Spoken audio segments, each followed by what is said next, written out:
Bonjour, je suis Özgür Türesay, maître de conférence à l'École pratique des hautes études. Je suis historien, je suis spécialiste de l'histoire intellectuelle ottomane et dans une certaine mesure turque, et spécialiste plutôt de la fin du XVIIIe jusqu'au milieu du XXe siècle, on peut dire. Et j'enseigne donc à l'École pratique des hautes études, mais aussi à l'INALCO et à Sciences Po.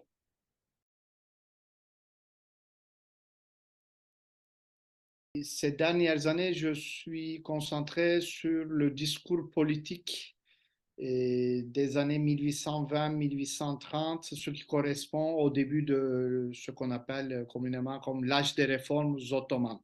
Mais dans le temps, j'ai fait d'autres recherches, donc j'ai publié des travaux sur la culture d'imprimé, sur la presse périodique, et principalement.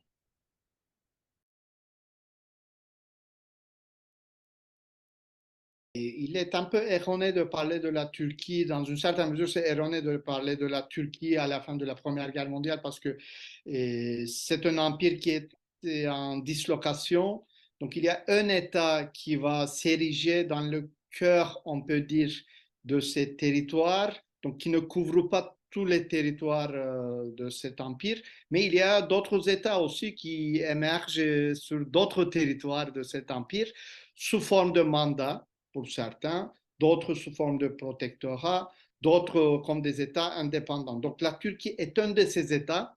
Donc la Turquie est un des États héritiers de l'Empire ottoman, mais c'est le seul État successeur. Donc dans le droit international, il y a des catégories pour spécifier quel État va succéder à un empire qui n'existe plus.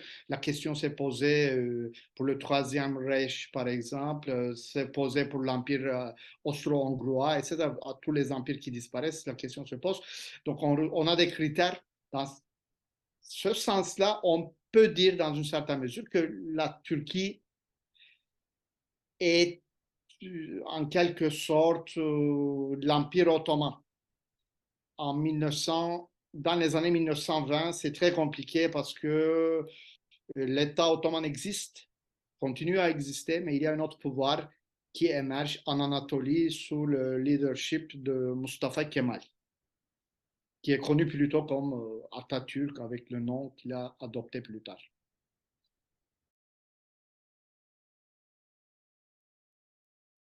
En fait, Mustafa Kemal est un jeune Turc, comme plein d'autres. Ils sont quelques milliers d'élites qui ont eu une éducation moderne dans les écoles modernes inaugurées dans l'Empire ottoman dans les années 1880-90. C'est une génération, on peut dire, même si c'est une catégorie qui est en soi aussi problématique, mais c'est une génération qui est née en général entre 1875 et 1885, on peut dire plus ou moins, donc une dizaine d'années.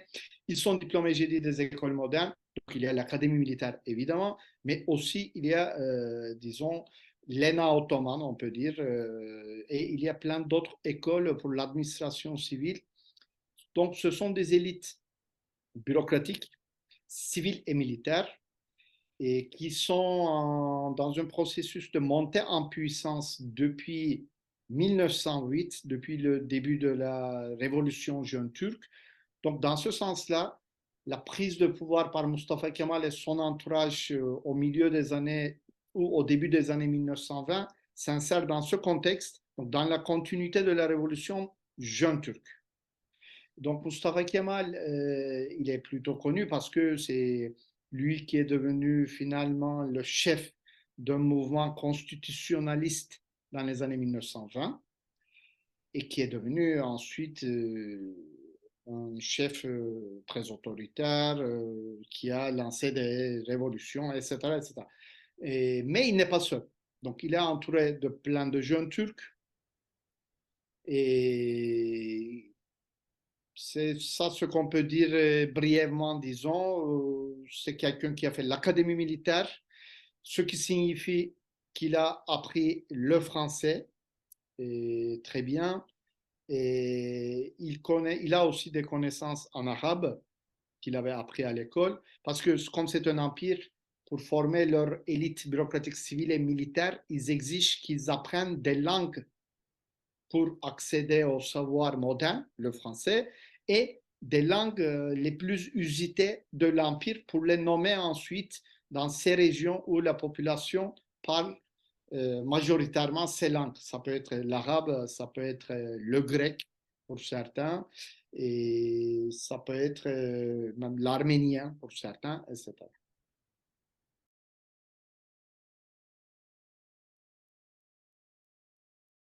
Mustafa Kemal, il, il débarque en 1919, en mai 1919, en Anatolie. Il part d'Istanbul avec un navire, il débarque et il va devenir dans quelques mois le chef, dans un premier temps bien contesté, de mouvement de résistance qui est déjà initié pendant qu'il n'était pas en Anatolie.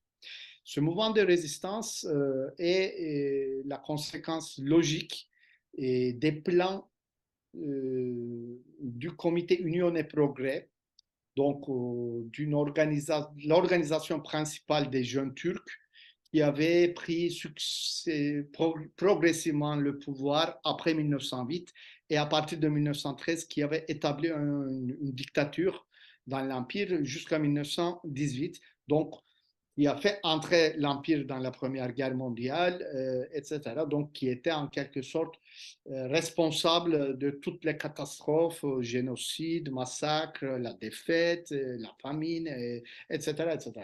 Donc, Mustafa Kemal, il passe à la tête d'un mouvement de résistance qui est déjà lancé partout en Anatolie contre l'occupation des territoires et contre le dépaissement du territoire anatolien aussi, avec le consentement du sultan qui est plutôt volontaire pour collaborer, plus que coopérer, même collaborer avec les forces d'occupation, donc avec les Britanniques, avec les Français, avec les forces d'occupation italiennes et surtout avec les Grecs. Et pour résumer, c'est quelqu'un qui a joué des tours politiques ingénieux pour neutraliser, pour marginaliser certains de ses rivaux dans ce mouvement.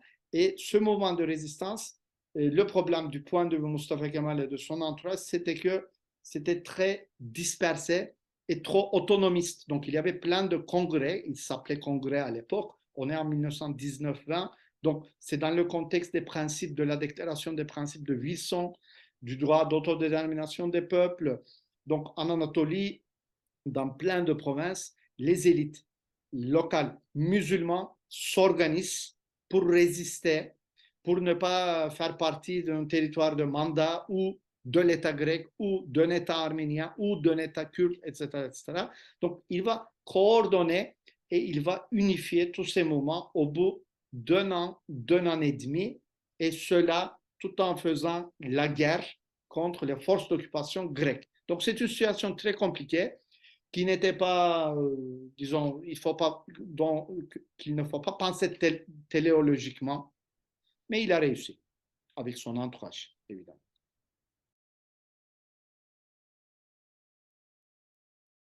Le roman national turc de l'époque républicaine explique la fondation de ce nouvel État sur les ruines de l'Empire ottoman qui a été dépecé, divisé, disloqué par les grandes puissances, explique que le pays était en train d'être occupé par plusieurs grandes puissances, ce qui est vrai dans un sens, mais pas tout à fait non plus, parce qu'en fait, les Britanniques, ils n'ont pas vraiment, ils ont occupé Istanbul, mais ils ne sont pas allés dans l'Anatolie, donc ils ont plutôt incité l'État grec à faire ce travail pour eux.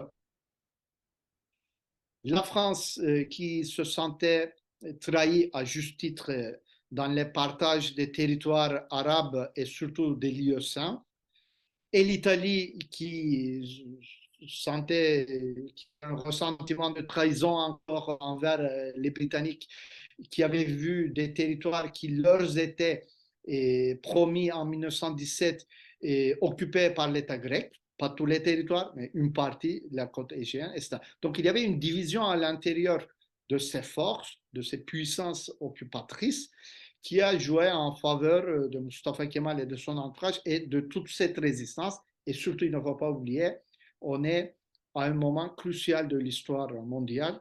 Il y a eu la révolution bolchevique. Les bolcheviks sont en train de faire la guerre contre les mencheviks qui sont soutenus par les Britanniques et d'autres puissances. Donc, l'ennemi des Britanniques devient, par définition, l'ami des bolcheviks. Donc, il y a une aide très importante, cruciale, en armes et en argent qui est envoyée par les bolcheviks.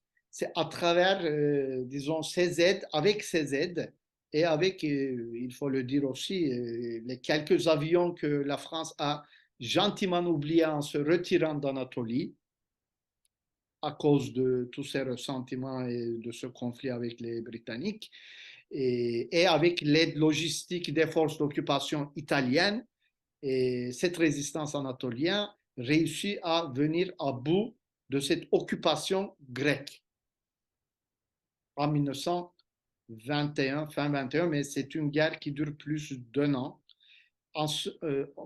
Mais au même moment, de 1920 jusqu'à 1921 à peu près, il y a aussi des révoltes qui sont incitées, parfois directement déclenchées par le sultan qui siège toujours à Istanbul et qui pense un empire ottoman qui va avoir des territoires plus limités, plus restreints, mais qui va être gouverné par une monarchie absolue et pas par des jeunes Turcs, encore une fois. Donc c'est une question de lutte politique en fait à l'intérieur, c'est une guerre civile à l'intérieur entre les élites turcophones musulmans et d'autre part, il y a l'armée grecque qui occupe une partie de l'Anatolie et qui avance à l'intérieur de l'Anatolie pour en finir avec cette résistance.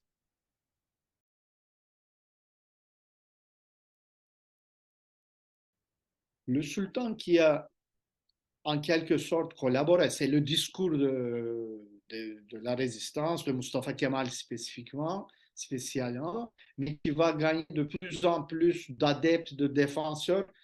Et le sultan, c'est un peu comme le roi français qui s'est fait décapiter en se faisant pris sur flagrant délit en s'enfuyant et à Varennes, etc. C'est un peu similaire parce que le sultan a soutenu complètement, sans aucune réserve, toutes les demandes britanniques.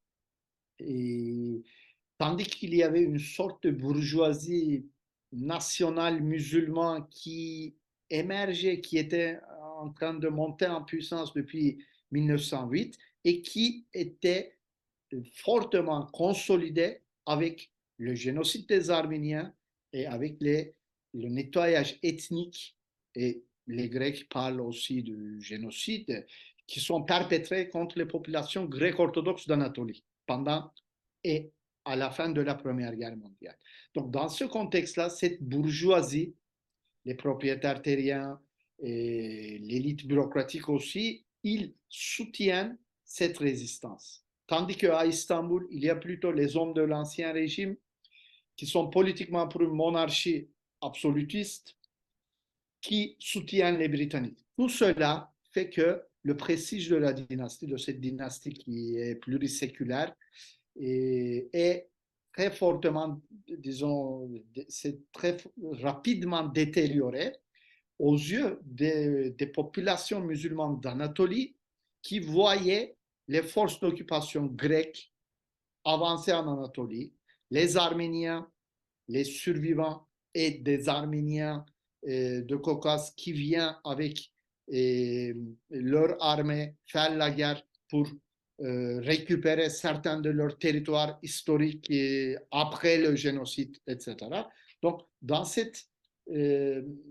contexte de conflit ethnique, le soutien était largement gagné par Mustafa Kemal et son entourage qui ont aussi su tenir un discours tout à fait légaliste et légitime dans le contexte de l'époque en se référant toujours aux principes wilsoniens, c'est-à-dire au droit de l'autodétermination du peuple turc ou des musulmans en Anatolie, qui étaient devenus l'écrasante majorité, surtout après le génocide et le nettoyage ethnique des populations chrétiennes.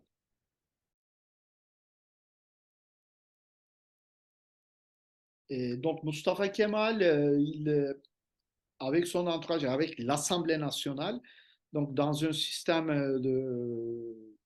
un régime politique qu'on peut appeler, c'est un système conventionnel, c'est-à-dire que c'est les députés qui ont tous les prérogatives.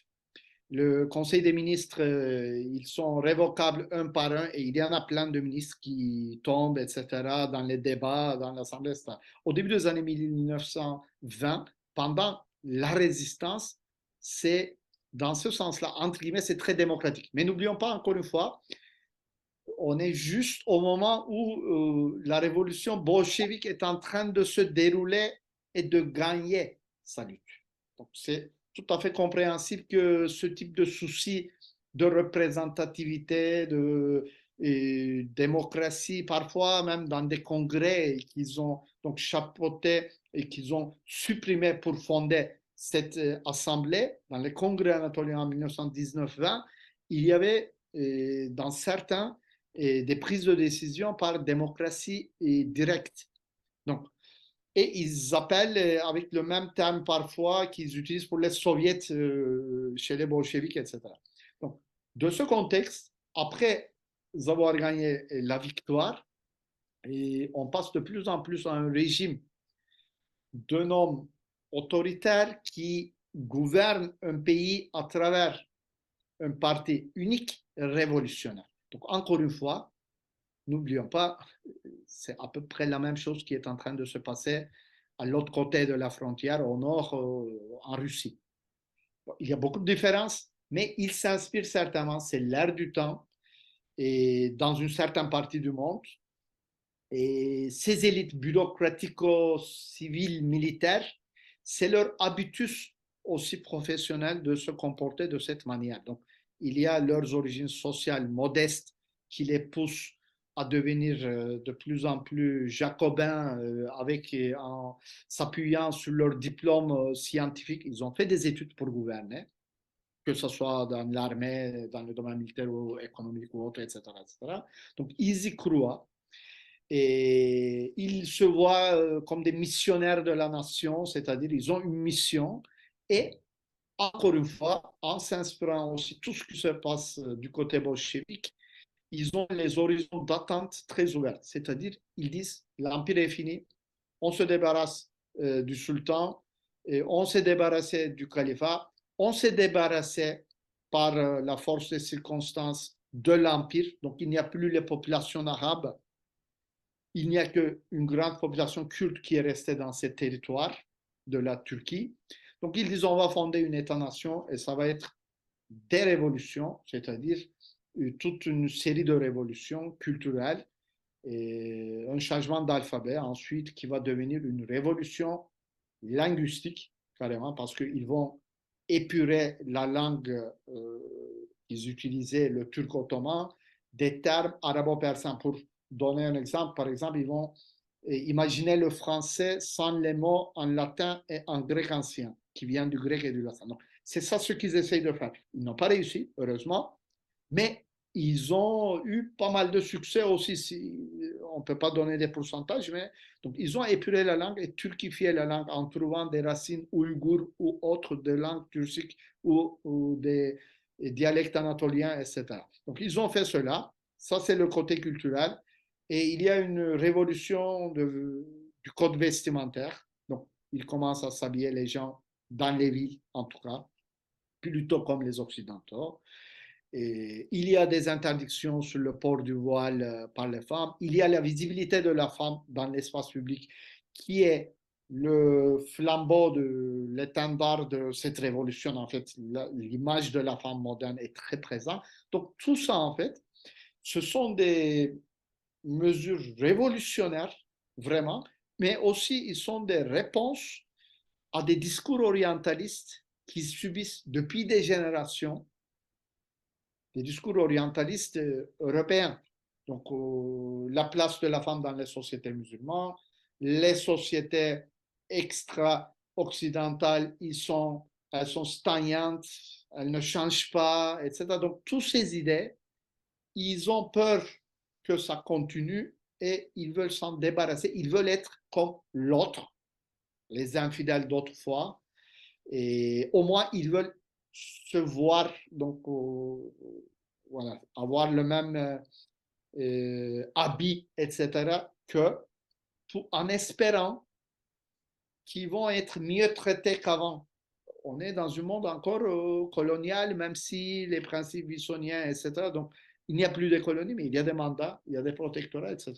Bon, il y a aussi des colonies, aussi. Mais eux, ils ne veulent plus faire partie de ces peuples colonisables, etc. C'est un souci existentiel qui existe dans l'Empire ottoman chez l'élite dirigeante depuis plusieurs décennies en tout cas.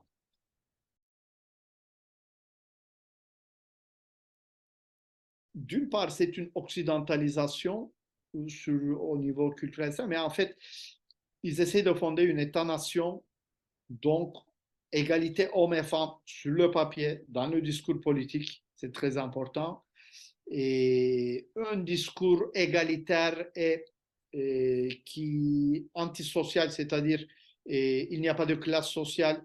Il y a beaucoup d'aspects dans le discours politique et dans la volonté politique qui rappellent des discours de l'Italie fasciste.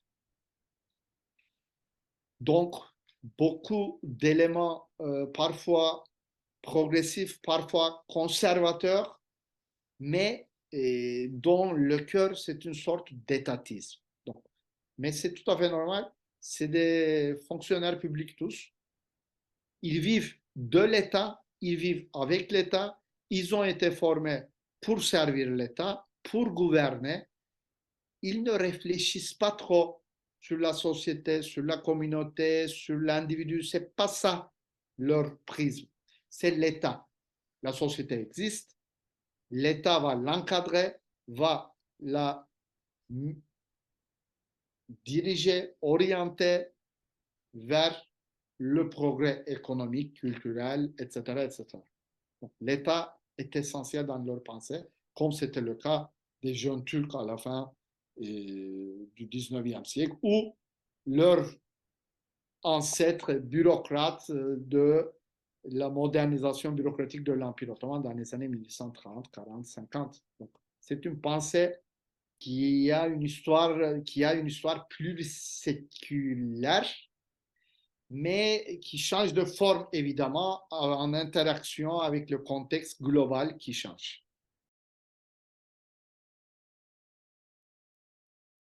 Il établit de très bonnes relations avec tous les États qui entourent la Turquie et aussi avec les grandes puissances. C'est un souci constant. Donc, il y a par exemple, il y a un processus de pacification avec le dernier grand ennemi, la Grèce. Il y a un rapprochement très ouvert et une coopération économique, militaire et culturelle entre la Grèce et la Turquie à la fin des années 1920, au début des années 1930.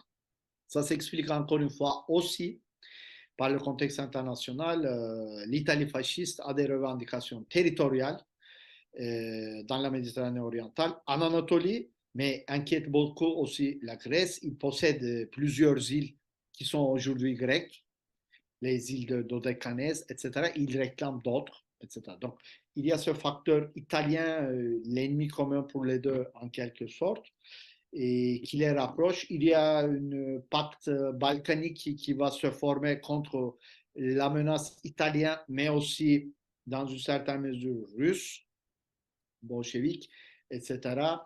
Et donc, ils essayent aussi c'est quelque chose que les jeunes Turcs, à partir de 1908, ils avaient essayé de faire.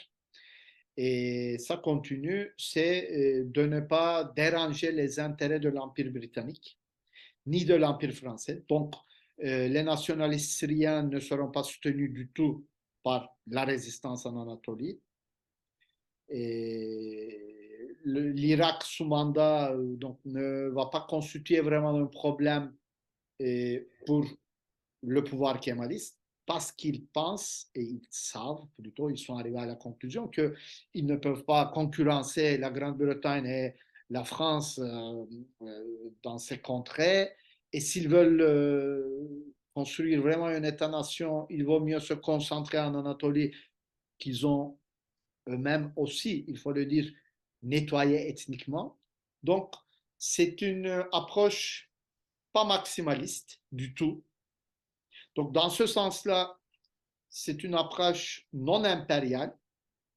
Donc, il laisse tomber l'héritage impérial, les réflexes impériaux qui existaient, et ils se ferment. Ils ont une politique étrangère défensive qui vise la coopération avec les puissances occidentales, parce qu'il y a aussi toujours l'idée de la menace russe, même s'ils ont eu de bonnes relations avec les bolcheviks pour quelques années, au milieu des années 1900, même au début des années 1930, les relations deviennent de nouveau tendues. Ils sont très conscients de l'importance stratégique, géopolitique des détroits. Donc, ils savent, et là, je peux dire, ils savent, c'est pas qu'ils pensent, ils savent, ils sont convaincus et ils ont raison, à mon avis, de penser qu'un État qui possède les détroits et aura toujours des relations très difficiles avec la Russie. Donc, il faut être en bon terme avec d'autres États qui peuvent contrebalancer la puissance russe. Et ça aussi, c'est un héritage totalement ottoman. C'est l'histoire de la diplomatie ottomane durant tout le 19e siècle. C'est une question difficile. C'est difficile de parler de kémalisme parce que c'est un concept fourre-tout pour les critiques des politiques de centralisation administrative, pour les critiques du nationalisme, nationalisme ethnique, nationalisme racial, pour les critiques du racisme, pour les critiques des politiques révolutionnaires dans le domaine culturel, qu'il y ait le changement d'alphabet, qu'il y ait un choix d'orientation culturelle vers l'Occident, pour les islamistes, pour les interprétations islamistes, pour les interprétations les plus conservatrices. Tout ce qu'ils détestent, c'est du kémalisme.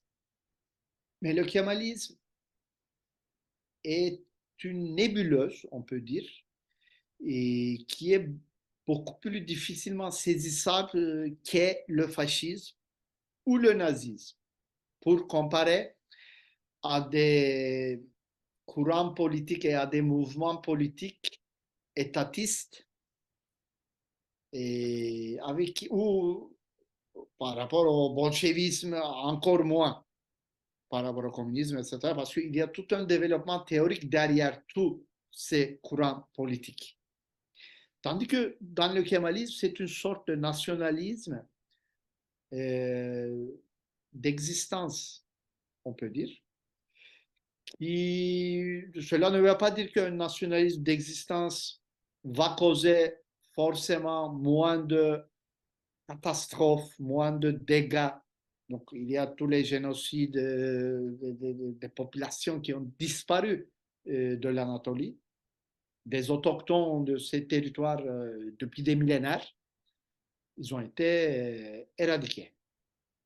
Pas par les kémalistes, par le pouvoir jeune turc, mais le pouvoir kémaliste, le pouvoir républicain de la nouvelle Turquie a scellé ces nettoyages ethniques et génocides, a confirmé et a continué dans une certaine mesure par des procédures légales, par la confiscation des biens, par la non-restitution des biens, etc. Parce qu'il y avait eu des tribunaux, etc. Donc, il était question que des biens confisqués des Arméniens soient rendus aux survivants, etc., aux héritiers, etc. Il y avait donc, plein d'autres procédures comme ça et le pouvoir kémaliste a soigneusement enterré tout ça, a laissé traîner, a enterré, a intimidé les gens qui portaient des revendications, etc. etc. Donc, c'est une sorte de nationalisme d'existence qui est très influencé par l'air du temps, c'est-à-dire par le bolchevisme, donc un changement culturel profond d'une société est possible à travers des politiques révolutionnaires. Ils y croient. Ils sont sincères, je pense, dans leurs croyances. Mais aujourd'hui, on sait que ce n'était pas possible. Et heureusement, donc, si les États pouvaient, une poignée d'élites politiques qui s'accaparent du pouvoir pouvaient faire de l'ingénierie sociale comme ils voulaient, le monde sera encore pire qu'aujourd'hui.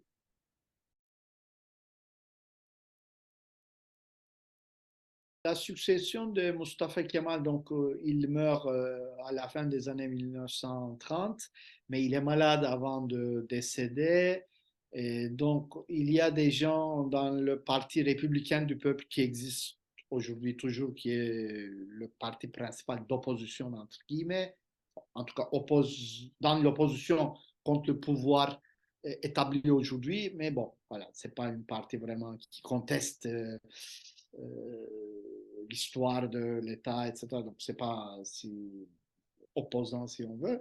Mais voilà, donc, dans ce parti, c'est un parti unique longtemps. C'est-à-dire qu'il y a toutes sortes d'idées qui sont exprimées à l'intérieur du parti.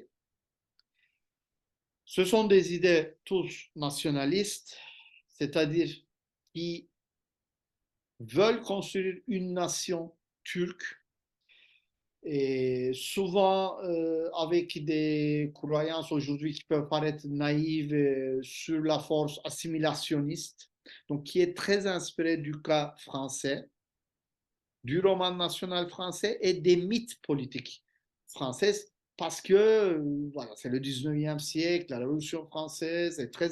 La Révolution française est l'événement mondial le plus important jusqu'à la Révolution bolchevique, en tout cas. Donc pour cette génération, c'est leur référence essentielle.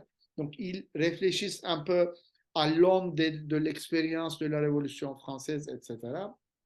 Sa succession, donc, il y a un de ses proches, donc lui aussi militaire, de l'académie militaire, peut-être donc, des mêmes promotions à peu près tous ces gens-là, est né au début des années 1880, pas tous la même année, mais 1880, 80, 82, 83, etc.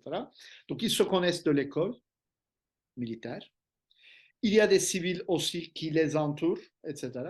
Donc, c'est le parti qui lui succède avec le début, le déclenchement de la Deuxième Guerre mondiale. Et la donne change. La donne ne va pas changer tout de suite, mais vers la fin de la guerre, quand ils vont comprendre, les élites du parti unique, que dans le monde après la Seconde Guerre mondiale, et ça ne serait pas très bien d'être vu comme un État qui est gouverné par un régime de parti unique, parce que c'était le cas en Italie, c'était le cas en Allemagne, c'est le cas en Russie, et surtout que la Russie émerge comme la grande gagnante de cette guerre, ils ont très peur. Ils ont très peur d'être laissés dans la zone d'influence russe. Et juste à la fin de la Deuxième Guerre mondiale, il y a des revendications territoriales russes qui sont effectivement euh, formulées du plus haut de l'État russe, soviétique, et qui réclament le contrôle des détroits, plus ou moins, et des territoires dans le Caucase. Donc, ça déclenche une sorte de démocratisation forcée et forcenée et accélérée du régime pour pouvoir adopter de, en étant un petit peu crédible, de pouvoir dire, en fait, nous faisons partie du bloc occidental et ils doivent faire cet effort parce que leur cœur était complètement avec l'Allemagne nazie au début de la guerre. Pour une raison, pour deux raisons principalement, parce que il y a une fascination, parce que l'Allemagne, la puissance donc, qui est née du néant, des ruines de la Première Guerre mondiale, un décollage économique, une montée en puissance militaire, etc., etc. Donc il y a cela, évidemment, mais plus important que ça, ils ont peur de la Russie. Et l'Allemagne nazie a attaqué, c'est l'ennemi de la Russie. Donc, ils ont beaucoup désiré que l'Allemagne gagne la guerre et ils ont fait ce qu'ils pouvaient faire sans rompre leur neutralité sur le niveau international. Donc, ils ont fait le commerce, etc. Donc, ils ont essayé d'aider sans prendre trop de risques. Et donc, ils doivent faire une virevolte à la fin de la guerre et prouver qu'ils sont des démocrates, etc. C'est comme ça qu'il y a une deuxième partie qui va naître du sein de ce parti républicain du peuple, du parti, donc, si vous voulez, révolutionnaire. Et ce deuxième parti ne va pas remporter les premières élections qui sont organisées à la hâte en 1946, mais va remporter facilement en 1950 et trois fois de suite ensuite. Le régime révolutionnaire, en quelque sorte, est condamné par leurs actions révolutionnaires et par les effets de la Deuxième Guerre mondiale, parce que même s'ils n'ont pas participé à la Deuxième Guerre mondiale, donc il y a eu de la famine, contrôle des denrées, etc. Donc il y a eu la mobilisation de l'armée, tout ça. Ils n'avaient pas les moyens financiers pour pouvoir faire ça, donc c'était un grand poids sur la population et ils ont payé ça, mais ils étaient obligés de procéder à cette démocratisation pour pouvoir rester. Et l'issue n'était pas très nette jusqu'à la fin des années 1940. Donc, ils n'étaient pas sûrs, ils ont voulu entrer à l'OTAN, ils étaient refusés dans un premier temps, etc. C'est au début des années 1950 que ça s'est clarifié, la Turquie allait faire partie et de l'OTAN et du bloc occidental. Et là, ils pouvaient se calmer un peu et ne pas avoir autant peur de la Russie, si on veut.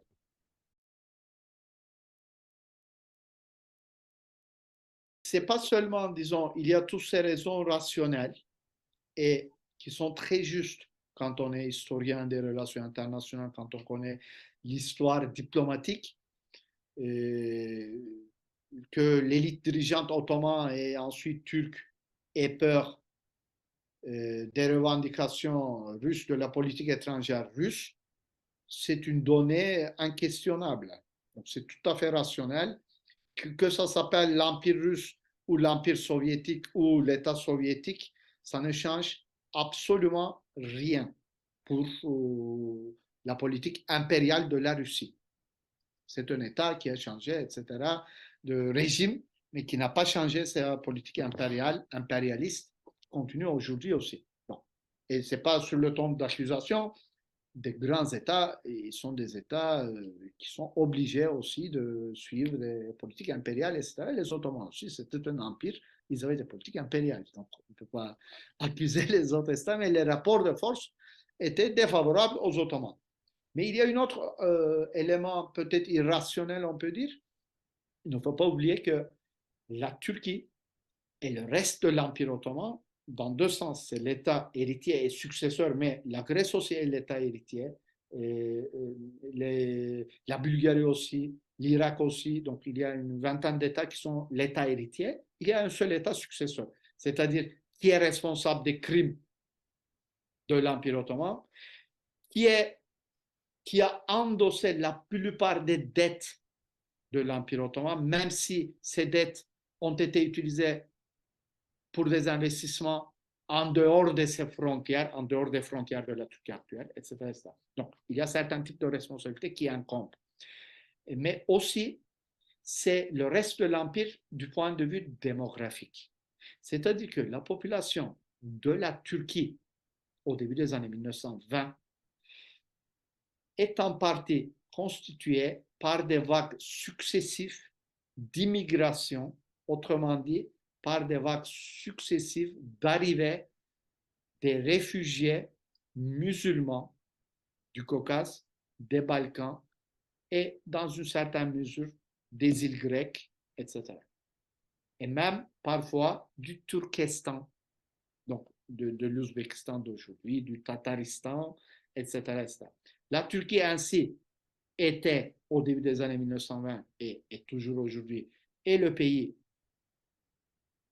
des Tatars et le pays des Circassiens, c'est-à-dire des peuples caucasiens, parce que l'expansion de l'État russe a été accompagnée très tôt par des politiques de nettoyage ethnique très structurées qui continuent toujours aujourd'hui par l'installation des colons, par l'intimidation des populations pour qu'ils quittent leurs territoires ancestraux et pour les intimider, donc des massacres qui sont perpétrés, etc.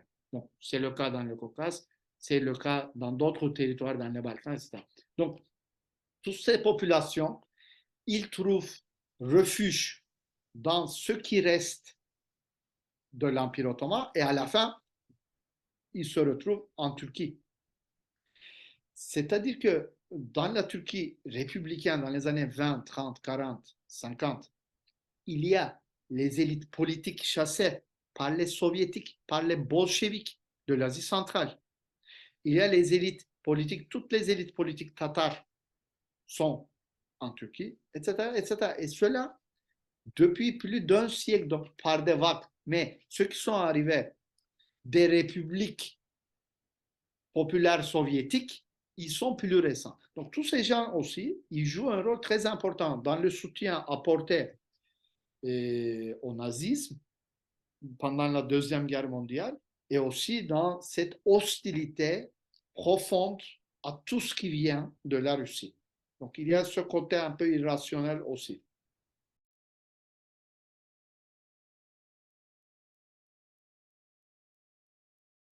C'est ce qu'il faut dire, c'est ce deuxième parti qui est issu du Parti républicain du peuple est composé à un profil, les membres, ils ont un profil un peu plus socialement, un peu plus ou même très élevé par rapport à ceux qui sont restés dans le Parti républicain du peuple.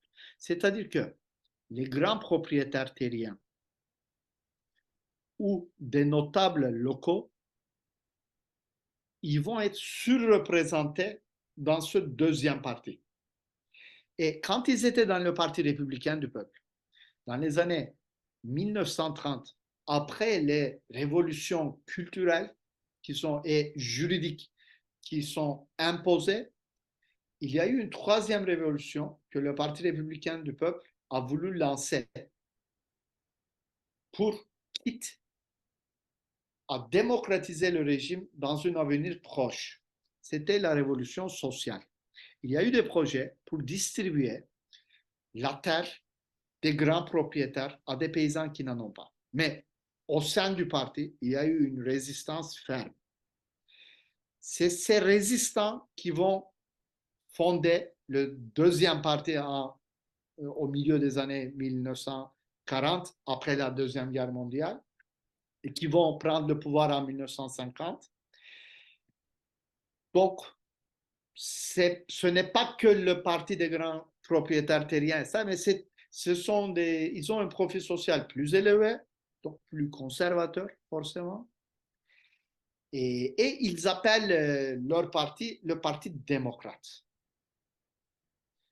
Donc, pas révolutionnaire, démocrate. Donc, on sera plus à l'écoute de la population. Donc, c'est un parti populiste, plus populiste que le Parti républicain du peuple, qui est un parti révolutionnaire, qui se veut révolutionnaire après. Et donc, c'est ça le clivage essentiel. C'est un peu une sorte de clivage entre, ça devient dans les années 1960 une sorte de clivage entre la gauche qui va se réunir ou qui va envahir en quelque sorte le Parti républicain du peuple, tandis que la droite va s'incarner dans ce parti démocrate. Donc, qui dit droite dit des politiques économiques plus libérales que étatistes. Donc, il y a ce ligne de clivage aussi. Donc, étatiste et la gauche vont bien ensemble. Et de l'autre côté, économiquement libéral, culturellement une sorte de conservatisme, mais il ne faut pas, le conservatisme, ce n'est pas un terme qui explique grand chose, mais qui est populiste, donc qui est à l'écoute des masses, et des masses, il y a beaucoup de croyants. Donc il y a un troisième clivage, le Parti républicain du peuple, gauche, étatiste, pas révolutionnaire maintenant, mais pour le changement, etc., qui n'écoute pas trop le peuple, tandis que les autres, le Parti démocrate, droite, économiquement libéral, et qui est tout à fait ouvert à toutes sortes de revendications qu'on appellerait aujourd'hui islamistes, conservatrices, etc., etc. Donc, remise en cause de l'égalité hommes et femmes, remise en cause de la laïcité très agressive, laïcité très rigide, très républicain. Ce n'est pas de la laïcité en France qu'il s'agit. Donc, c'est une laïcité qui prévoit une domination totale du champ religieux par l'État. Donc, il ne s'agit pas de culte de la liberté de conscience et de liberté de culte, etc. Non, c'est l'État qui encadre, qui dessine les limites de pratiques culturelles, etc., etc., etc.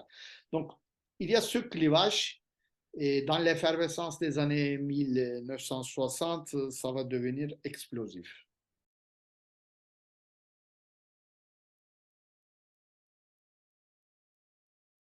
En fait, il y a plusieurs partis, donc à partir des années 1950, il y a plusieurs partis qui sont fondés.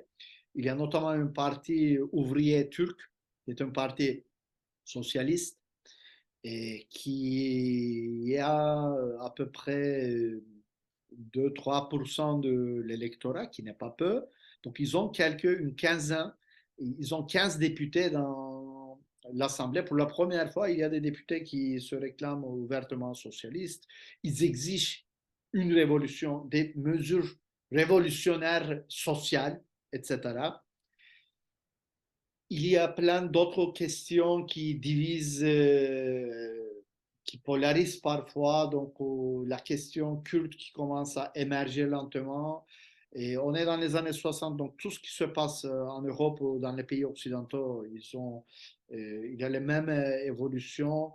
La jeunesse, les mouvements estudiantines, les syndicats qui sont très peuvent mobiliser des millions d'ouvriers, etc. Il y a un mouvement ouvrier de plus en plus dynamique, etc., tout cela vont déboucher et au milieu des années 1970 à une guerre civile.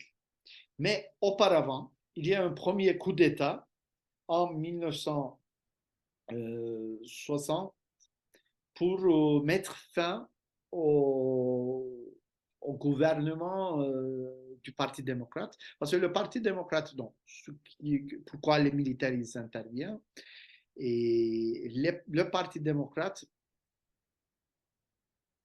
a eu une dérive très autoritaire très rapidement.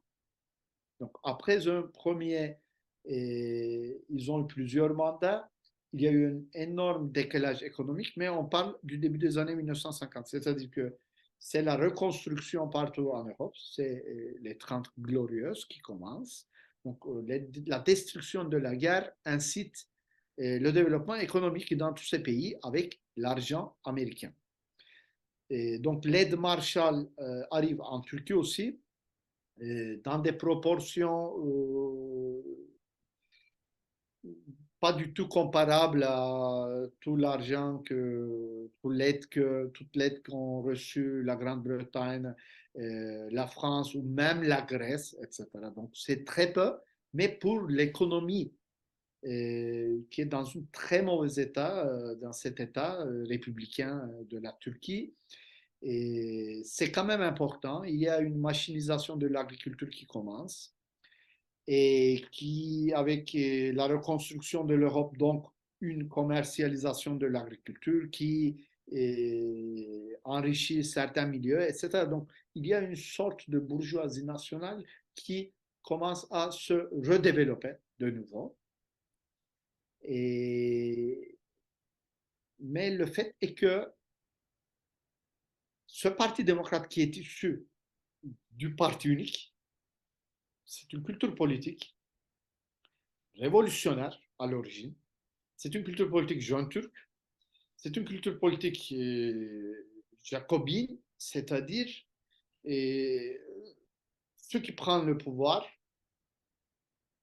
ceux qui accèdent au pouvoir, ceux qui s'accaparent du pouvoir, ils doivent pouvoir tout faire sans consulter les autres. Donc, il n'y a pas une culture de l'écoute de l'opposition, etc. Tout cela, le débat parlementaire, la culture du bipartisme, etc., n'existe pas. Le débat parlementaire, tout ça, avant l'existence des partis, tout cela existe au 19e siècle dans l'Empire ottoman. L'Empire ottoman a un grand héritage de régime parlementaire jusqu'à sa fin. Donc, avec des ruptures, mais ils ont ce que. Mais c'était sans les partis. C'est des députés, donc une représentation de la nation à travers les individus qui sont. Et là, ils pouvaient plus ou moins supporter la vie de l'autre.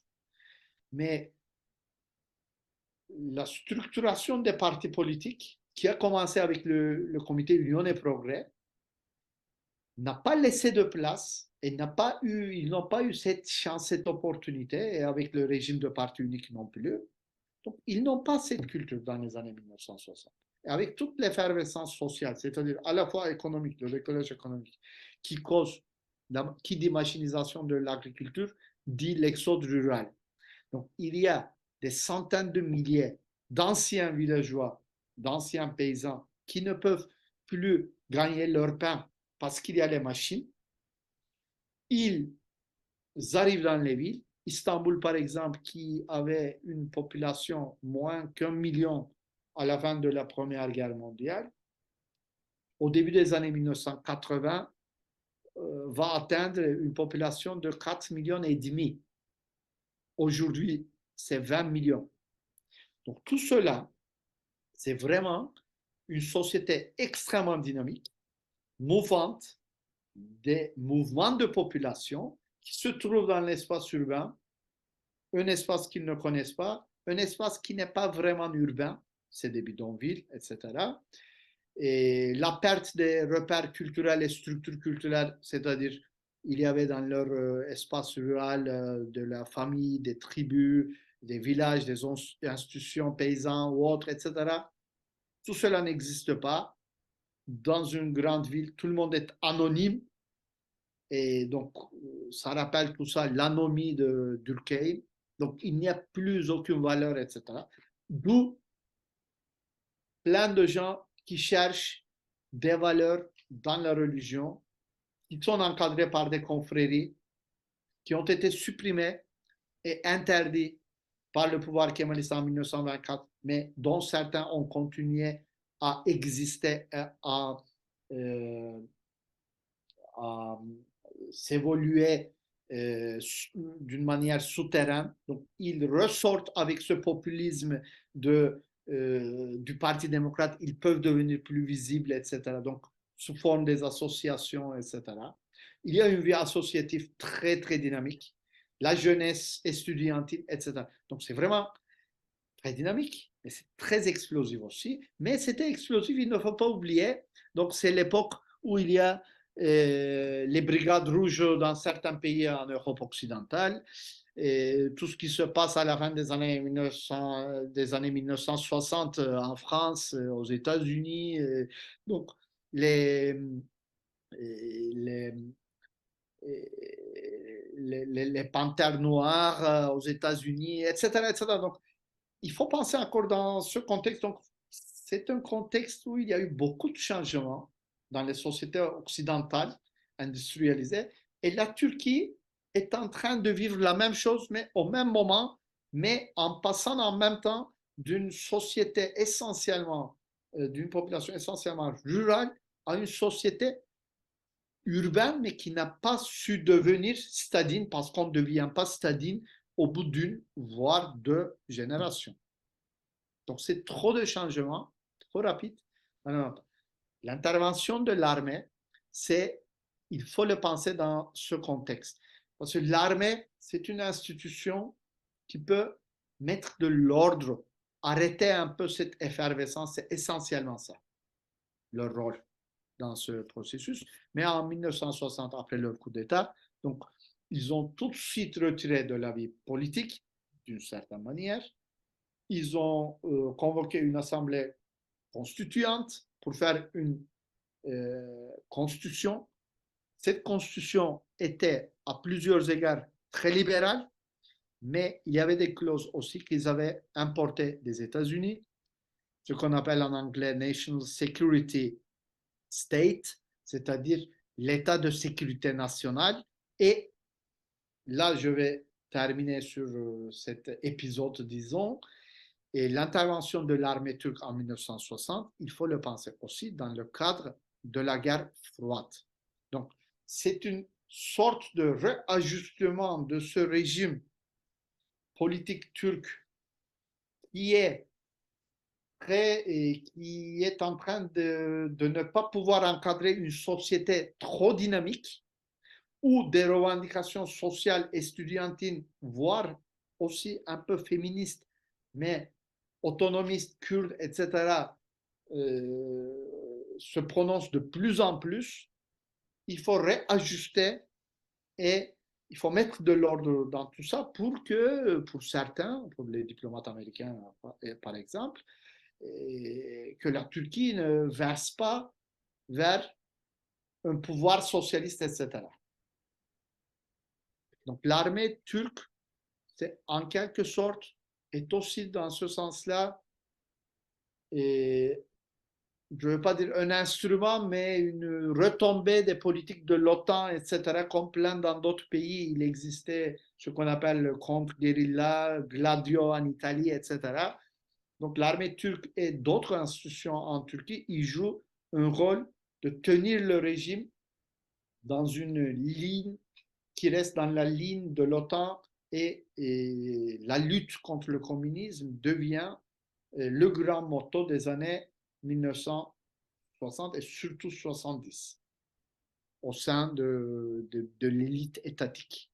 Ça ressemble beaucoup à ce qui se passe en Amérique latine.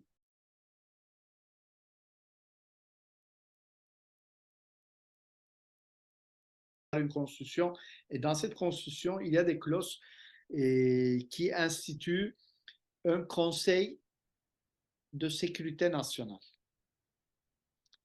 Et dans ce conseil, en fait, l'état-major s'attribue un rôle prépondérant pour tous les sujets qui relèvent du domaine de la sécurité nationale. Donc, c'est très large, évidemment, de cette manière. Donc, en fait, le coup d'État de 1960 institutionnalise et constitutionnel, disons, rend constitutionnel le rôle de l'armée dans la vie politique de la Turquie. Parce que jusque-là, jusqu'à 1960, l'armée turque a été écartée du domaine politique par Mustafa Kemal soigneusement à la fin des années 1920. Parce qu'il ne voulait pas avoir une institution qui peut contrecarrer, qui peut être comme un contre-pouvoir à son pouvoir autoritaire. Essentiellement, c'est ça. Et la raison, parce qu'il y avait d'autres commandants de l'armée qui avaient un prestige pendant la guerre de résistance, de libération, etc., etc., autant, peut-être pas autant que lui, mais qui était très apprécié par la population, etc. D'une part. Donc, c'est pour la première fois, donc depuis très longtemps, l'armée turque entre dans la vie politique, mais dès qu'il entre, il institutionnalise sa position pour ne pas avoir besoin d'intervenir de la même manière à l'avenir. Mais cela ne va pas marcher de cette manière. Donc, il y aura une autre intervention en 1971. Ça va être un pronunciamento. Donc, ça va être une déclaration de l'armée qui va changer le gouvernement à travers ce Conseil de sécurité nationale au début des années 1960. Et ce conseil allait être aboli dans le cadre des négociations de l'adhésion de la Turquie à l'Union européenne au début des années 2000. Donc, pendant plus de 40 ans, l'armée, par l'implication de son état-major dans une sorte de cabinet, deuxième cabinet, disons, qui décide de tout ce qui relève de la sécurité nationale. Donc, ça peut être les droits des minorités confessionnelles ou ethniques, ça peut être la question kurde, ça peut être la politique étrangère, et c'est souvent le cas. Donc, quand il y a un gouvernement dans les années 70 ou 60 ou 80-90 veut prendre une décision radicale dans la politique étrangère concernant la Grèce ou la Russie ou autre chose, etc., il n'a pas le droit. Il peut commencer, mais il sera arrêté à un moment et ils vont être cautionnés par l'état-major, ils vont dire non ou vas-y, etc. Donc, c'est sous apparence d'un régime constitutionnel, représentatif, etc. C'est constitutionnel, c'est représentatif, il y a des élections, il y a une lutte démocratique pour la prise de pouvoir, etc. Avec des polarisations, avec une guerre civile à partir de 1973-74.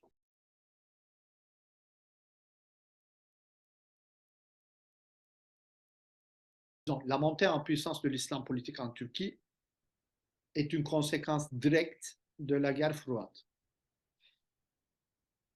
Cela étant dit, il y avait des penseurs islamistes, il y avait des modernistes, des réformateurs musulmans à la fin de l'Empire ottoman, à l'époque jeune turque. Il y a des revues, des périodiques qui sont vraiment des revues très modernistes, qui sont des revues islamistes, qui veulent réformer l'islam, qui veulent réinterpréter l'islam, etc., pour rendre plus adéquate avec les nécessités de la vie moderne, etc., etc. Donc cela, je dis, loin de tout jugement de valeur, c'est pas un mouvement auquel j'adhère ou j'ai de la sympathie, mais islamiste ne veut pas dire forcément des obscurantistes, des fanatiques, et encore moins des salafistes ou des wahhabites, etc. Donc, il y a aussi des modernistes musulmans, ça existait dans le monde musulman, dans tous les pays. Donc l'Empire ottoman en avait. Mais tout cela s'est arrêté plus ou moins au début des années 1920, avec l'interdiction des confréries, la fermeture des madrasas, c'est-à-dire des institutions de reproduction sociale de ces milieux, etc., et avec plein d'autres mesures révolutionnaires. Le pouvoir, en d'autres termes, était accaparé complètement, c'était toujours chez les élites profanes, comme les jeunes turcs, mais avant eux, c'était une bureaucratie civile, avant eux, c'était les sultans et leur entourage, c'était toujours séculier, c'était toujours des élites profanes. Ils peuvent être croyants, pratiquants, mais ce ne sont pas des hommes de religion, ce n'est pas des oulémas qui avaient le pouvoir politique dans l'Empire ottoman. Parfois, à certaines époques, ils ont pu constituer une sorte de contre-pouvoir, mais à partir du 19e siècle, cela n'était plus. Donc, il y avait la construction d'un État central et ils étaient fonctionnalisés complètement. Ils étaient une clergé sous le contrôle de l'État. Et dans les années 1920, ça s'est institutionnalisé encore plus avec la République. Donc, tout ça pour vous dire que l'islam politique turc et fait partie plutôt de ces mouvements islamistes qui sont développés et qui ont été subventionnés, encadrés, et dont la promotion a été faite par CIA dans le cadre de la guerre froide, même s'il y a des origines historiques. Ils ont été encadrés, ils ont été soutenus dans les années fin 60 et 70 surtout, parce que dans le cadre de la lutte contre le communisme. C'est-à-dire que le Parti démocrate et d'autres partis de droite ont dû se rapprocher de plus en plus dans leur prise de position sur certaines questions sociales du mouvement islamiste, ensuite du parti islamiste qui est l'ancêtre du parti d'Erdogan d'aujourd'hui. Et cela a commencé à partir des années à se concrétiser vraiment dans les années 1970. Donc la droite, y compris l'extrême droite, y compris les racistes laïcs, profanes, qui ne sont pas religieux, aussi ont joint la droite, et la droite s'est mariée en quelque sorte avec l'islamisme politique. Et Erdogan et son parti, c'est le sommet de ce mariage. C'est pour cela que jusqu'à la guerre en Syrie, ils étaient très obéissants, entre autres. C'est pour cela. Ils étaient soutenus en 2002 quand ils se présentaient dans les élections par le pouvoir américain, aussi par les puissances occidentales autres, mais par les États-Unis. Et ils ont soutenu très fortement l'invasion de l'Irak par les États-Unis en 2003. Ils ont été en très bonne relation avec l'Israël jusqu'aux années 2010. Donc, ils faisaient partie du grand projet du Grand Moyen-Orient déclaré par le président Bush. Mais il y a eu une sorte de divorce, si vous voulez, avec la Syrie.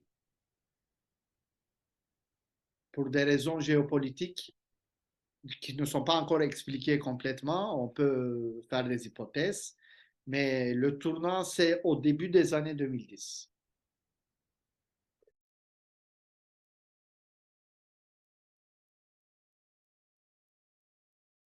Tous les pays arabes, Mm.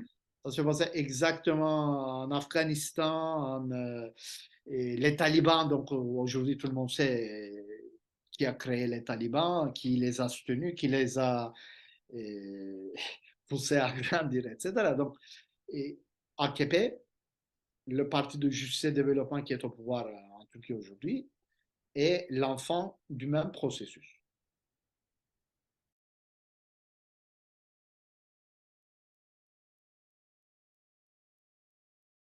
La rupture ou la fracture, le changement de la politique étrangère turque qui est sorti de l'orbite de l'OTAN et des États-Unis essentiellement. Et ça date des années du tournant de 2010 à peu près. Et encore une fois, ce n'est pas un cas complètement exceptionnel, etc. Parce que dans les relations internationales, on parle depuis des années, donc, et du système, donc ce système bipolaire, quand ça a disparu au début des années 1990, et ça a déréglé les équilibres internationaux, et il y a des puissances moyennes ou des puissances qui peuvent devenir des puissances moyennes, potentiellement moyennes. Ils ont eu une marge d'action de politique étrangère plus large qu'à l'époque de la guerre froide. Pendant la guerre froide, face à la menace russe ou face à la menace américaine en Amérique latine, ou face à la menace russe dans le reste, dans le vieux continent, en Asie et en Europe, plein d'États, ils étaient obligés de suivre une politique étrangère dictée par les États-Unis. Même si les choses sont plus compliquées, donc il y a des demandes de la part qui tirent les États-Unis vers telle ou telle politique aussi, etc., l'OTAN, etc. Mais schématiquement, on peut dire ça.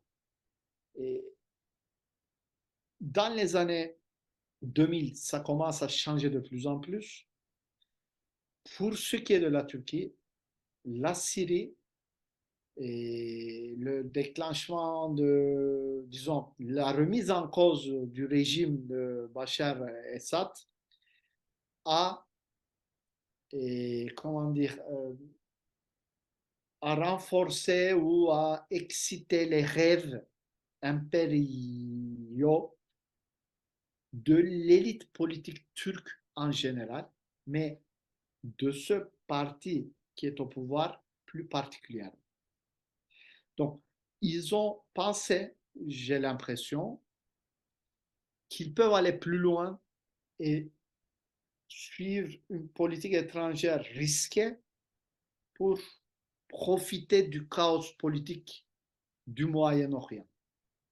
Parce que l'Irak a été détruit par par les interventions américaines. Et il y avait le printemps arabe partout dans le pourtour méditerranéen et la Turquie était présentée depuis un certain temps comme un régime de l'islam modéré exemplaire. Donc ils ont pensé qu'ils peuvent prendre le leadership spirituel et même politique de tous ces pays de printemps arabe qui remettaient en cause les États autoritaires, laïques souvent, donc c'était des mouvements souvent islamistes, mais qui se réclamaient comme démocrates. Mais le vent a tourné très rapidement, et en Syrie aussi, et la Turquie qui était complètement alliée avec les États-Unis, avec les autres puissances occidentales, n'a pas changé sa politique quand ils ont abandonné leur position en Syrie. Donc, les choses sont très complexes, mais je pense qu'ils ont eu une politique étrangère ambitieuse. Ils ont pensé que c'est possible de faire à ce moment-là. Et aujourd'hui, on sait que ce n'était pas possible. En plus, ce n'était pas pacifiste, etc., etc. Donc, c'était une politique impériale de la part de la Turquie. C'est quelque chose qui était refoulé dans la culture politique républicaine. Comme j'ai dit, au début des années 1920, ils ont dit on, se, on laisse tomber les Arabes, on laisse tomber les rêves impériaux, on se concentre en Anatolie, mais c'est un pays successeur qui a un héritage impérial très récent. La décolonisation n'a pas été évident pour les Français dans les années 70, 80, 90, laisser l'Algérie, c'était pas facile. Il y a des choses qui sont similaires, pas tout à fait, il y a des différences aussi, mais toute proportion gardée, il y a des traumatismes et des psychopathologies chez la plupart des Turcs, pas seulement dans le parti au pouvoir, qui ont voulu une grandeur perdue, etc., etc., qui ont soutenu dans une certaine mesure. Et tout ça, ça s'est terminé dans la catastrophe. Mais en même temps, et, la région est très chaotique et qui a été déstabilisée par les États-Unis et par d'autres puissances occidentales volontairement. Donc, quand toutes ces structures étatiques sont complètement déstabilisées ou éradiquées parfois, et un État qui est là, il peut avoir des velléités impériales aussi, etc. Donc, c'est un peu ça aussi qui peut expliquer, mais la situation est très complexe et ça continue aujourd'hui. Donc, en tant qu'historien, je ne me sens pas très bien armé non plus il n'y a pas de distance. On n'a pas des analyses qui ont une distance. Dans 40-50 ans, on pourra analyser ce qui s'est passé. Mais aujourd'hui, ça reste très spéculatif et ça parce que le processus n'est pas terminé, ça continue, ça s'évolue chaque jour.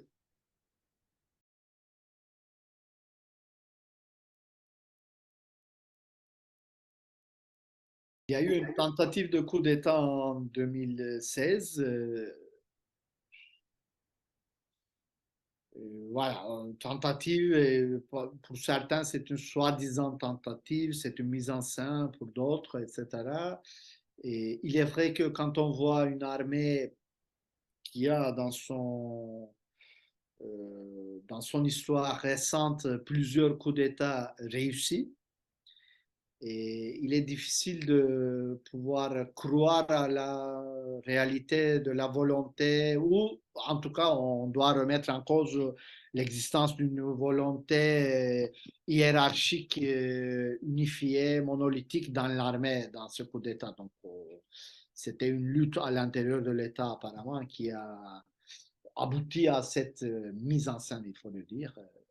Une armée, ils ont les armes. Voilà, un groupe qui domine le reste de l'armée et qui peut commander peut toujours faire un coup de force.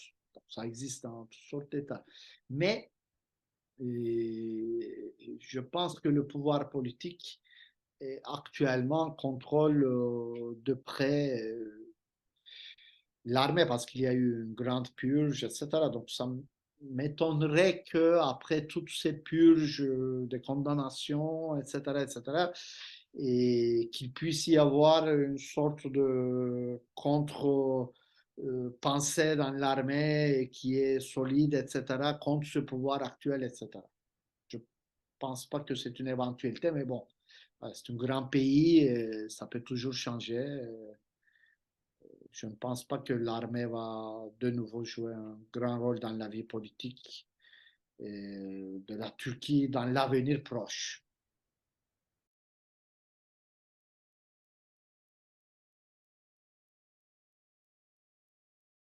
C'est un pays qui est très dynamique, là, démographiquement, socialement, c'est tellement dynamique depuis 50 ans. Comme ça change beaucoup, la structure politique aussi ne tient pas. Donc, quand ça change, il y a des failles qui se cassent. Et voilà, ça apparaît quelque chose de tout à fait inattendu parfois.